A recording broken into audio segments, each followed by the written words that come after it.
Hi friends எல்லாருக்குமே வணக்கம். அருண் மற்றும் சுதாவோட காதல் கதையை பார்ட் 1ல பார்த்தோம். இப்போ பார்ட் 2ல அவங்களுக்குள்ள நடக்கிற ரொமான்டிக், அதுக்கப்புறம் அவங்க வாழ்க்கை எப்படி போகுது அப்படின்றத பார்க்கலாம். அன்றைக்கி நைட் முழுக்க என்னால் தூங்கவே முடியல.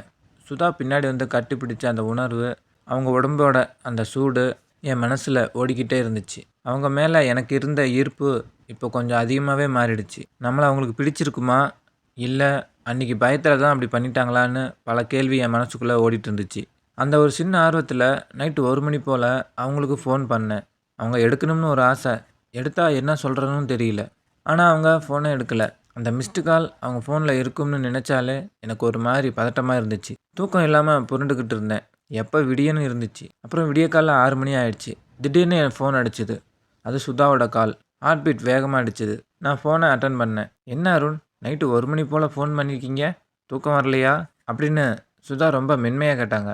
அவங்களுக்கு என்ன பதில் சொல்கிறேன்னு தெரியாமல், இல்லைங்க சுதா, சும்மா தான், தூக்கம் வரல அதான் கூப்பிட்டேன் அப்படின்னு ஏதோ ஒன்று உளறினேன். பேசிகிட்டு இருக்கும்போதே திடீர்னு மனசில் இருந்த அந்த தயக்கம் விட்டு, சுதா இன்னைக்கு ஈவினிங் ஃப்ரீயா, நாம் படத்துக்கு போகலாமா அப்படின்னு டக்குன்னு கேட்டேன். அவங்க கொஞ்ச நேரம் அமைதியாக இருந்தாங்க. அப்புறம் சுதா ஒரு சின்ன சிரிப்போட சரி போகலாம் அப்படின்னு சொன்னாங்க. அவங்களுக்கும் என் கூட டைம் பாஸ் பண்ணுறது பிடிச்சிருக்குன்னு அந்த நேரத்தில் தான் தெரிஞ்சது. அவங்கக்கிட்ட பேசின அந்த நிமிஷம், அந்த நாள் முழுமையடைஞ்ச மாதிரி ஒரு சந்தோஷம். அன்றைக்கி நாள் நகரவே இல்லை. எப்போ சாயந்தரம் ஆகும், சுதாவை எப்போ பார்க்கலாம், அந்த ஒரு எதிர்பார்ப்புலேயே இருந்தேன். ஒரு வழியாக சாயந்தரம் 6 மணி ஆயிடுச்சு. சுதாவுக்கு கால் பண்ணேன். நான் ரெடியாக இருக்கேன் அருண், நீங்கள் சீக்கிரம் வாங்க அப்படின்னு அவங்க சொன்ன அந்த உற்சாகமான குரல் எனக்கு ஒரு பெரிய தெம்பை கொடுத்துச்சு. வீட்டுக்கு போயிட்டு கிளம்பி சுதாவை கூட்டிகிட்டு கிளம்பினேன். இன்றைக்கி வண்டியில் ஏறும்போதே அவங்க 2 பக்கம் கால் போட்டு உட்கார்ந்தப்போ அவங்க மனசுலையும் என்கிட்ட நெருக்கமாக வரணும்னு ஒரு சின்ன ஈர்ப்பு இருக்கிறது எனக்கு நல்லாவே புரிஞ்சது. வண்டி மேடு பள்ளத்தில் ஏறி இறங்கும்போதெல்லாம் அவங்க என்னை கட்டிக்கிட்ட அந்த பிடிமானம், அதில் இருந்த அந்த உரசல் என் மனசை ஒரு மாதிரியாக பண்ணிடுச்சு. வண்டியை கண்ட்ரோல் பண்ணுறதே எனக்கு பெரிய சவாலாக இருந்துச்சு. ஒரு வழியாக தேட்டருக்குள்ளே நுழைஞ்சிட்டோம். அவங்க கையை பிடிச்சிட்டு இருட்டுக்குள்ளே போனப்போ எங்கள் 2 பேருக்கு இடையில் ஒரு மின்சாரம் ஓடுற மாதிரி இருந்தது. படத்தில் ஒரு ரொமான்டிக் சீன் ஓடிட்டு இருந்தது. அந்த இருட்டில் சுதாவோட நெருக்கம், படத்தில் ஓடுற அந்த காதல் காட்சி, இதெல்லாம் சேர்ந்து எனக்குள்ளே ஒரு தைரியத்தை கொடுத்துச்சு. பக்கத்தில் உட்காந்துருந்த அவங்க மேலே என் கையை போட்டேன். அவங்க அமைதியாக இருந்தது அவங்களுக்கு இதுக்குள்ளே விருப்பம் இருக்குதுன்னு தெரிஞ்சுக்கிட்டேன். இனிமேல் வெயிட் பண்ணி டைம் வேஸ்ட் பண்ண வேணான்னு முடிவு பண்ணிட்டேன். பேக்கில் அவங்களுக்கு தெரியாமல் மறைச்சி வச்சுருந்த அந்த ரோஜாவை எடுத்து அவங்கக்கிட்ட நீட்டினேன். அவங்க திகைச்சி போய் என்னை பார்க்க, அந்த நொடி நான் என் காதலை அவங்ககிட்ட சொல்லி மெதுவாக அவங்க கன்னத்தில் ஒரு முத்தம் கொடுத்தேன். பயம் ஒரு பக்கம் இருந்தாலும் அதை விட அந்த நிமிஷம் எனக்கு கொடுத்த அந்த சந்தோஷம் ரொம்ப பெருசு. என் காதலை சொன்னதும் சுதா ஒரு நிமிஷம் அப்படியே உறைஞ்சி போயிட்டாங்க. ஏதோ ஒரு சின்ன பதட்டம் அவங்க முகத்தில் தெரிஞ்சாலும், அதுக்கு பின்னாடி என் மேலே அவங்களுக்கு இருந்த ஆழமான ஈர்ப்பு, அவங்க மனசுக்குள்ளேயும் காதல் ஏற்கனவே இருந்ததால் எந்த யோசனையும் இல்லாமல் என் காதலை ஏற்றுக்கிட்டாங்க. தியேட்டரோட இருட்டில் நாங்கள் 2 பேரும் ஒருத்தர் ஒருத்தர் கட்டிப்பிடிச்சி முத்தம் கொடுத்து எங்கள் காதலை பரிமாறிக்கிட்டோம். அந்த நிமிஷம் எங்கள் வாழ்க்கையில் மறக்க முடியாத ஒரு சந்தோஷம். படம் முடிஞ்சு வெளியே வந்தப்போ மணி 12. உலகமே அமைதியாக இருந்துச்சு. நாங்கள் 2 பேரும் கையை கோத்துக்கிட்டு வண்டி மேலே ஏறி உட்கார்ந்தோம். அவங்க மேலே இருந்த அந்த ஈர்ப்பும் அந்த நெருக்கமான உரசலும் என் மனசில் தீய முட்டினாலும் அது ரொம்பவே கட்டுப்படுத்திக்கிட்டு வண்டியை ஓட்டிகிட்டு இருந்தேன். நேராக என் அப்பார்ட்மெண்ட் வாசலுக்கு வந்தேன். மெயின் கேட் லாக் பண்ணிட்டாங்க. இப்போ என்ன பண்ணுறதுனே தெரியாமல் முழிச்சிட்டு நின்னேன். அப்போ சுதா மெதுவாக என்னை பார்த்து, அருண், இப்போ எதுக்கு வெளியே நின்றுட்டுருக்கீங்க, வாங்க நம்ம வீட்டுக்கு போகலாம், இனிமேல் நீங்கள் வேற நான் வேற இல்லையே அப்படின்னு ரொம்ப உரிமையாக சொன்னாங்க. அவங்க வீட்டுக்குள்ளே போனதும், நீங்கள் சோபாவில் உட்காருங்க அருண், நான் ட்ரெஸ் சேஞ்ச் பண்ணிட்டு வரேன்னு சொல்லிவிட்டு உள்ளே போனாங்க.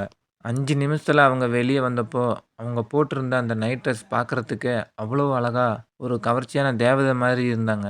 என் மனசுக்குள்ளே இருந்த ஆசை இன்னும் பல மடங்கு அதிகமாச்சு. இருந்தாலும் என்னை தேத்திக்கிட்டு அமைதியாக இருந்தேன். கொஞ்ச நேரம் 2 பேரும் மனசை விட்டு பேசிகிட்டு இருந்தோம். அப்புறம் சுதா சரி போயிட்டு படுக்கலாம் அப்படின்னு சொல்லிட்டு அவங்க பெட்ரூம்குள்ளே போயிட்டாங்க. நான் சோபாவிலேயே படுத்துக்கலாம்னு நினச்சேன். கொஞ்ச நேரத்தில் சுதா வெளியே வந்து, ஏன் அருண் சோபாவில் படுத்துருக்கீங்க, வாங்க வந்து பெட்ரூமில் படுத்துக்கங்கன்னு கூப்பிட்டாங்க. வேண்டாங்க பரவாயில்லன்னு நான் தயங்கினேன். ஆனால் அவங்க, அட விடுங்க அருண், நமக்குள்ளே என்ன இருக்குது வாங்க அப்படின்னு கையை பிடிச்சி இழுத்துட்டு என்னை பெட்ரூம்குள்ளே கூட்டிகிட்டு போனாங்க. அன்றைக்கி நாங்கள் 2 பேரும் ஒன்றா பெட்டில் படுத்துக்கிட்டோம். சுதா கொஞ்ச நேரத்தில் நல்லா தூங்கிட்டாங்க. ஆனால் எனக்கு தூக்கமே வரல. அவங்க கூட பெட்டில் படுத்துலேருந்து ஒரு பதட்டமாக தான் இருந்தது. அது மட்டும் இல்லாமல் அவங்க தூங்குற அழகை நான் ரசிச்சுக்கிட்டே இருந்தேன். அப்போ அவங்க சட்டுன்னு திரும்பும்போது அவங்க நைட் ட்ரெஸ் லைட்டாக மேலே விலக ஆரம்பிச்சது. அப்புறம் அவங்க திரும்பி படுத்த உடனே அவங்க அழகு இன்னும் அதிகமாக தெரிஞ்சது. நான் முதல்ல போர்வை எடுத்து அன்பாக போத்தி விட்டேன். ஆனால் அவங்க திரும்பவும் அதை கலைச்சி போட்டாங்க. அப்புறம் அவங்க துணி இன்னும் மேலே விலக ஆரம்பிச்சது. எனக்கு அவங்கள பார்க்க பார்க்க மனச கட்டுப்படுத்தவே முடியல. ஏன்னா முதல்ல நான் இப்படி ஒரு பெண் பக்கத்தில படுத்ததே இல்ல. இப்போ என் மனசுக்குள்ள பக்கு பக்குங்குது. அப்புறம் என்னோட மனச கட்டுப்படுத்த முடியாம அவங்கள எழுப்பிட்டேன். "சுதா, ஒரு நிமிஷம் எந்திரிங்களேன். நீங்க தூங்கும்போது உங்க ட்ரெஸ் விலகுது. அத மட்டும் கொஞ்சம் கண்ட்ரோல் பண்ணி போடுங்க. ஏன்னா என்னால என்ன கண்ட்ரோல் பண்ண முடியல." அப்படின்னு சொன்னேன். அப்புறம் ஒரு நிமிஷம் எழுந்து கீழ பார்த்து அவங்க துணிய கரெக்ட் பண்ணிக்கிட்டாங்க. அப்புறம் அருண கூப்பிட்டு அவங்க பக்கத்தில படுக்க வச்சு, கட்டி பிடிச்ச மாரி படுத்துக்கிட்டாங்க. "இங்க பாரு அருண், இது எல்லாமே உனக்கு தான். பதட்டப்படாத. நாளைக்கே நம்ம திருமணம் பண்ணிக்கிட்டு, உன்னோட ஆசைய நான் தீர்த்து வைக்கிறேன். ஓகேவா அருண்?" அப்படின்னு சொன்னாங்க. அதுக்கப்புறம் அடுத்த நாள் காலையில அவங்களும் நானும் ரிஜிஸ்டர் மேரேஜ் பண்ணிக்கிட்டோம். அப்புறம் 2 பேரும் வீட்டுக்கு போயிட்டோம். அவன் எதிர்பார்த்துட்டு இருந்த அந்த முதல் இரவு, முதல் பகல்லேயே ஆரம்பிச்சுட்டான். அன்னைக்கு ஃபுல்லா 2 பேத்தோடைய ஆசையும் தீர்த்துட்டு இருந்தாங்க.